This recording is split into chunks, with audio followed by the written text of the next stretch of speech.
ফের জালে বাংলাদেশি অনুপ্রবেশকারী নদিয়ার কল্যাণী থেকে গ্রেফতার। ধৃতদের নাম সোহাগ মীর এবং প্রণয় জয়ধর। কয়েক মাস আগেই ভারতে তারা অনুপ্রবেশ করে, তাদেরকে গ্রেফতার করা হয়েছে। ফের জালে বাংলাদেশি অনুপ্রবেশকারী নদিয়ার কল্যাণী থেকে দুজনকে গ্রেফতার করা হয়েছে।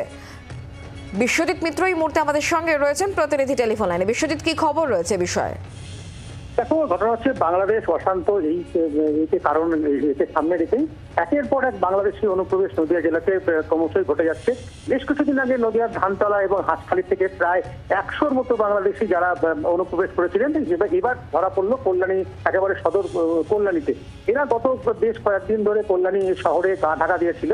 গতকাল রাতে গোপন সূত্রে খবর পেয়ে কল্যাণী থানার পুলিশ তাদেরকে যায় এবং তাদেরকে গ্রেপ্তার করে এবং আজ তাদেরকে কল্যাণী মহকুমা আদালতে তোলা হয়। কিন্তু এই একের পর এক বাংলাদেশি যেভাবে অনুপ্রবেশ ঘটছে, সেক্ষেত্রে নদিয়ার প্রশাসন তারা যথেষ্টই চিন্তিত এবং তারা যথেষ্ট সজাগ সতর্ক রয়েছে।